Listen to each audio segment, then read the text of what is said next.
देवी चित्रलेखा जी ने अपने सत्संग में कहा कि आज के समय में मानसिक रोग, डिप्रेशन, एंजाइटी और तनाव बहुत अधिक बढ़ गए हैं।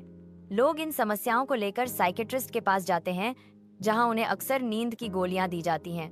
इन दवाओं से मन थोड़ी देर के लिए शांत तो होता है, लेकिन यह केवल अस्थायी समाधान है, मूल कारण का उपचार नहीं। असल में मन की बीमारी को जड़ से ठीक करने का उपाय है श्रीमद् भागवत, भगवान की कथा और सत्संग। यह सत्संग और भगवत कथा हमारे विचारों को नया रूप देती है और हमें यह समझाती है कि जीवन की इस भागदौड़ में हम क्या क्या खो रहे हैं। लोग धन, नाम और संपत्ति के पीछे भागते हैं, लेकिन जब तक ये सब हासिल होता है, तब तक जीवन का अमूल्य समय निकल चुका होता है और शरीर भी साथ छोड़ने लगता है।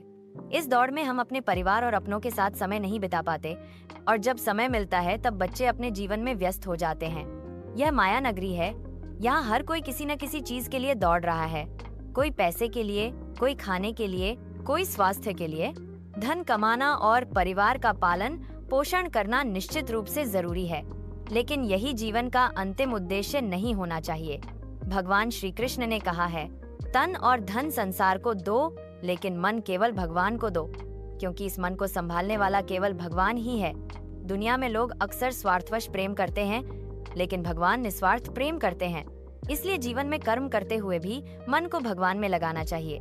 रोज प्रभु से यह कहना चाहिए, हे नाथ, तू मेरा है, मैं तेरा हूँ। जब यह भाव बार बार मन में दोहराया जाता है तो यह हमारी बुद्धि में स्थिर हो जाता है और फिर जीवन में सच्चा प्रेम और आंतरिक शांति प्रकट होती है। इस संसार में कोई भी ठाकुर जी जितना प्रेम नहीं कर सकता। माँ का प्रेम सबसे बड़ा माना जाता है, लेकिन भगवान का प्रेम उस प्रेम से भी अधिक गहरा और शुद्ध होता है। जब हम गर्भ में थे, अंधकार और असहायता से घिरे हुए, तब हमारी सांसों की रक्षा कौन कर रहा था? सिर्फ भगवान ही। गर्भ में जीव चारों ओर से झठरागने से घिरा होता है, फिर भी उसकी रक्षा कोई करता है तो वो है परमात्मा। आज हम देखते हैं कि किसी ने जन्मदिन पर हमें घड़ी दी तो हम बार बार उसका धन्यवाद करते हैं, लेकिन जिस हाथ पर वह घड़ी बांधते हैं, उस हाथ को देने वाले भगवान का धन्यवाद हम कितनी बार करते हैं। कोविड जैसी महामारी ने हमें यह सिखाया कि एक सांस कितनी अनमोल है। लोग ऑक्सीजन सिलेंडर के लिए तड़पते दिखे, तब समझ में आया कि जो सांसें हमें मुफ्त में मिली हैं, वो कितनी कीमती हैं।